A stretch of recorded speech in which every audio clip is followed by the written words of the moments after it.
Hello students, NCERT preparation series में हम लोग इंडियन पॉलिटी कर रहे हैं और इंडियन पॉलिटी का ये जो क्लास 12th है, क्लास 12th की बुक का ये चैप्टर नंबर 7 है। क्वेश्चंस आपको सेंड कर दिए गए हैं।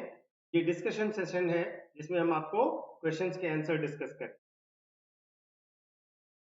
थोड़ा 2 दिन का गैप हो गया आपके लिए, बट उसको हम लोग कवर कर लेंगे। तो ये चैप्टर नंबर 7 है क्लास 12th का और इसके क्वेश्चंस आपके सामने। क्वेश्चन नंबर 1 है, an international organization is a super state with authority over its members। एक अंतरराष्ट्रीय संगठन जो होता है वह एक सुपर स्टेट होता है। एक सुपर स्टेट होता है जिसे अपने सदस्यों के ऊपर प्राधिकार प्राप्त होता है, जिसे अपने सदस्यों के ऊपर अथॉरिटी प्राप्त होती है। सेकंड स्टेटमेंट ये है कि it is created by and responds to the states. यह राज्यों द्वारा, राज्य का मतलब पॉलिटिकल साइंस में देश, यह राज्यों द्वारा बनाया और उनकी जरूरतों पर रिस्पॉन्ड करने वाला होता है। तीसरा, it comes into being when states agree to its creation. ये तब बनता है जब राज्य इसको बनाने के लिए सहमत हो। ठीक है, तो देखिए, एक इंटरनेशनल ऑर्गेनाइजेशन जो होता है वो निश्चित तौर पर आपसी कंसेंसस से बनता है। सदस्य इसमें विलिंगली ज्वाइन करते हैं और उसे छोड़ भी सकते हैं। तो ये ऐसा कोई सुपर स्टेट नहीं होता है जिसका अपने मेंबर्स पर अथॉरिटी हो। तो अगर हम इसको सुपर स्टेट कहेंगे तो प्रॉब्लम क्रिएट होगी। ठीक है, इसलिए ये पहला स्टेटमेंट गलत है। दूसरा statement, it is created by and responds to the state. देखिए, इसे बनाने का जो ऑब्जेक्टिव है वो यही है कि राज्यों की जरूरतों पर ये खड़ा हो। कोई भी ऑर्गेनाइजेशन जब आप बनाते हैं तो क्यों बनाते हैं कि जब हम में से किसी एक को समस्या हो तो आपकी जरूरतों पर वो रिस्पॉन्ड करे ऑर्गेनाइजेशन। ठीक है, और ग्रुप के मेंबर, मैंने आपको बताया, वॉलंटरली उसमें शामिल होते हैं, उसको बनाते हैं। तो सेकंड स्टेटमेंट आपका सही हो गया। Now the third statement, it comes into being when the states agree to its creation. ये तभी बनेगा, कोई भी ऑर्गेनाइजेशन कब बनेगा, जब जो मेंबर्स हैं, जो लोग हैं, वो मिल करके उसे बनाना चाहेंगे। तो जब एक सहमति बनेगी, एग्री होंगे, तभी इसका क्रिएशन होगा। तो इस हिसाब से थर्ड स्टेटमेंट सही है। तो पहला गलत है, दूसरा सही है और तीसरा सही है, तो इसका आंसर बी होगा। क्वेश्चन नंबर 2 पर consider the following statements about international monetary fund. अंतरराष्ट्रीय मुद्रा कोष के बारे में निम्न कथनों पर विचार कीजिए। It is an international organization that oversees financial institutions and regulations which are at international level। ये एक अंतरराष्ट्रीय संगठन है जो कि फाइनेंशियल इंस्टीट्यूशन और रेगुलेशन को अंतरराष्ट्रीय स्तर पर देखता है। ठीक है, दूसरा, all the countries of IMF have equal voting rights. IMF के सभी सदस्यों को समान मताधिकार प्राप्त है। तो देखिए, जो आईएमएफ है, इंटरनेशनल ऑर्गेनाइजेशन है, फाइनेंशियल इंस्टीट्यूशंस और रेगुलेशन इंटरनेशनल लेवल पर देखता है, ये बात सही है। ठीक है, आईएमएफ बेसिकली जो एक्सचेंज रेट मैनेजमेंट है उस पर ध्यान देता है, इंटरनेशनल ट्रेड पर ध्यान। ठीक है, इसका बेसिक काम इनसे रिलेटेड। तो पहला स्टेटमेंट तो आपका सही हो गया। दूसरा स्टेटमेंट ये है कि सभी कंट्रीज के इक्वल वोटिंग राइट नहीं। आईएमएफ में जो वोटिंग राइट्स हैं वो अकॉर्डिंग टू कंट्रीब्यूशन है। जैसे इंडिया का voting right around 2%, 2 point something percent. तो आईएमएफ में सभी मेंबर्स को इक्वल वोटिंग राइट्स नहीं है। तो सेकंड स्टेटमेंट आपका रॉन्ग है। पहला सही है, इसलिए आप ए लगाइए, क्योंकि दूसरा गलत है। अब आते हैं क्वेश्चन नंबर 3 पर। क्वेश्चन नंबर 3 ये कह रहा है, arrange the following events in the formation of United Nations in their chronological order.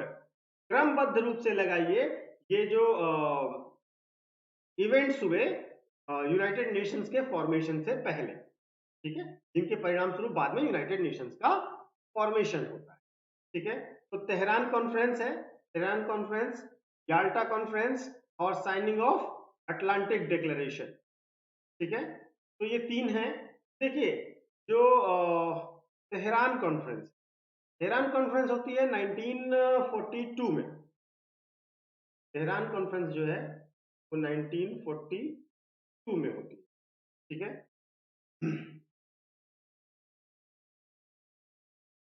इसके बाद याल्टा कॉन्फ्रेंस, याल्टा कॉन्फ्रेंस 1945 की है।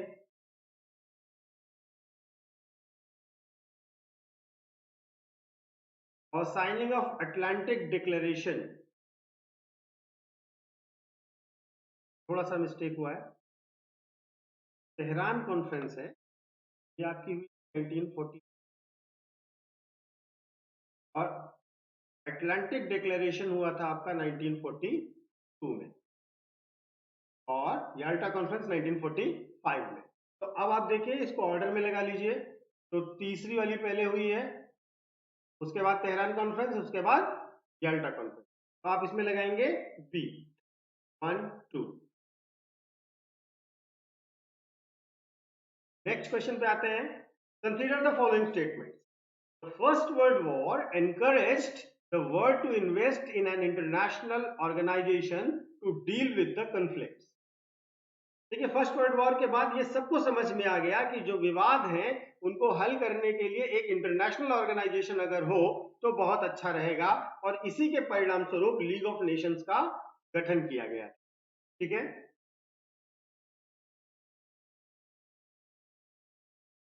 दूसरा, League of Nations despite its initial success fail to stop the Second World War. League of Nations शुरुआत में तो successful हुआ क्योंकि सभी लोग युद्ध करके आए थे और एक मोटिव था कि हम शांति स्थापित करेंगे, लेकिन उसके बावजूद सेकेंड वर्ल्ड वॉर हुई। तो हम ये नहीं कह सकते कि league of nation second World war को रोक पाया, तो इसलिए ये फेल रहा सेकेंड वर्ल्ड वॉर को रोकने के लिए। तो इसलिए इसमें हम दोनों को सही मानेंगे, यानी कि इसमें हम सी को लगाएंगे। क्वेश्चन नंबर 5 पर आते हैं। Consider the following statement. The UN was founded as a predecessor of the League of Nations. दूसरा statement, it was established in 1945 immediately after the First World War. देखिए, पहली बात जो कह रहे हैं कि यूनाइटेड नेशंस की स्थापना लीग ऑफ नेशन से पहले हुई, नहीं, ये गलत है। जो यूनाइटेड नेशंस है वो सक्सेसर है ऑफ लीग ऑफ नेशंस, तो पहला स्टेटमेंट गलत है। दूसरा, it was established in 1945 immediately after the First World war, नहीं, 1945 में तो हुआ था, लेकिन it was immediately after the Second World war. ठीक है, तो ये दोनों स्टेटमेंट गलत हैं। तो पूछा है करेक्ट वन, तो आप इसमें डी लगा दीजिए। ठीक है, question number 6। In the United Nation Security Council there are 5 permanent members. देखिए, सिक्योरिटी काउंसिल में P5 है ना, आपको पता होगा ये बात, 5 है, ये परमानेंट 5 मेंबर्स हैं। ये परमानेंट 5 मेंबर्स के पास वीटो पावर है, और जब यूनाइटेड नेशन सिक्योरिटी काउंसिल बनी थी तो ये विश्व के 5 सीट जो टॉप पावरफुल कंट्रीज थे उनको मिलाकर के P5 बना दिया। ठीक है, तो क्लियर है पहला स्टेटमेंट आपका। दूसरा, the permanent members were selected because they were the most powerful at that time. यही मैं अभी आपको कह रहा था कि इनका जो सिलेक्ट किए गए क्योंकि वो सबसे पावरफुल कंट्रीज थे, इसीलिए यूनाइटेड नेशन सिक्योरिटी काउंसिल में विद वीटो पावर 5 मेंबर्स हैं। ठीक है, तो ये स्टेटमेंट भी सही है, तो आप इसमें लगाइए सी।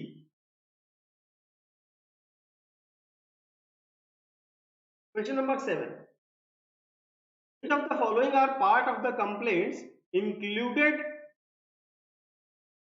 in resolution of 1992 adopted by United Nations General Assembly? United Nations general assembly ने 1992 में एक रेजोल्यूशन अडॉप्ट किया था जिसमें यूनाइटेड नेशंस के अगेंस्ट जो कंप्लेंट्स थी उसके मेंबर्स की, उनको लिया गया था। अब क्वेश्चन ये है कि कौन कौन सी जो कंप्लेंट्स थी उनमें इनमें से कौन सी शामिल थी। पहला, the Security Council no longer represents the contemporary political realities.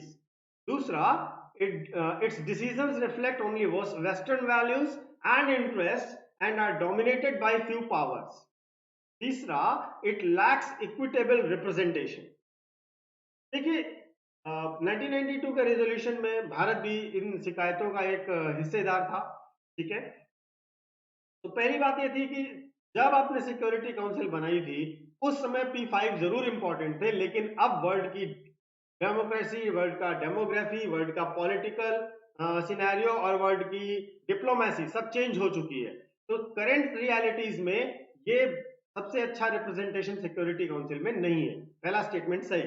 दूसरा, ये जो डिसीजंस हैं, क्योंकि इसमें ज्यादातर मेंबर्स कौन है, ज्यादातर मेंबर्स आपके मेजोरिटी में वेस्टर्न कंट्रीज हैं, तो वेस्टर्न वैल्यूज को प्रोपोगेट करता है। भाई 5 में से चाइना और रशिया को छोड़ करके बाकी जो 3 मेंबर हैं वो यूरोपियन कंट्रीज हैं, वेस्टर्न कंट्रीज।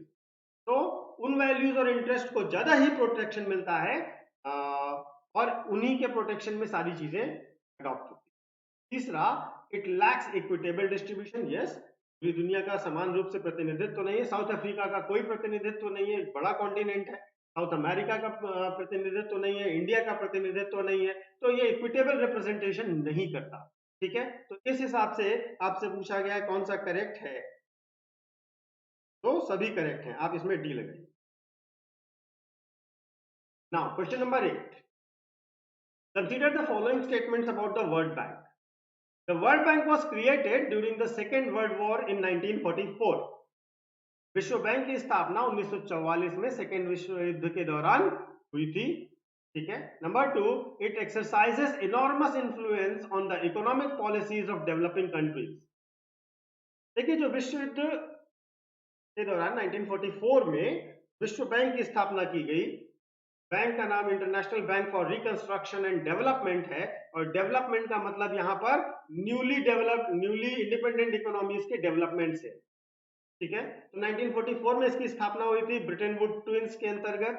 IMF और वर्ल्ड बैंक इन दोनों की स्थापना एक साथ हुई, इसीलिए इनको ब्रिटेन वुड्स ट्विंस कहा जाता है। और इसका जो स्थापना हुआ था वो बेसिकली जो वेस्टर्न भी कहना सही नहीं है, अमेरिकन इकोनॉमिक एक्सपेंशन है उसको करने के लिए किया, डायरेक्टली या इनडायरेक्टली। तो ये डेवलपमेंट के नाम पर इकोनॉमिक एड देता है उन कंट्रीज को जो थर्ड वर्ल्ड कंट्रीज हैं, जो इंडिपेंडेंट होते हैं आफ्टर सेकेंड वर्ल्ड वॉर। तो दोनों स्टेटमेंट सही हैं, तो इसलिए आप 8th में सी को लगाइए। अब आते हैं क्वेश्चन नंबर 9 पर। Consider the following statement. India has supported the restructuring of United Nations. मैं आपको अभी बताया, हम भी कह रहे हैं कि आप इसको चेंज करिए, इसमें डेमोग्राफी चेंज हो गई है, पॉलिटिकल सिनेरियो चेंज हो गया है और वर्ल्ड की रियलिटीज चेंज हो गई, तो रिस्ट्रक्चरिंग ऑफ यूनाइटेड नेशंस की डिमांड कर रहे हैं हम। दूसरा, एक्चुअली हमको सिक्योरिटी काउंसिल में परमानेंट सीट चाहिए, ठीक है। Number 2, it believes that strengthened and revitalised United Nation is desirable in a changing world. जैसे जैसे विश्व बदल रहा है, विश्व के पॉलिटिकल सीन्स बदल रहे हैं, अब हम कोल्ड वॉर से बाहर निकल चुके हैं, दो ध्रुवीय व्यवस्था के स्थान पर एक ध्रुवीय व्यवस्था दिख रही है।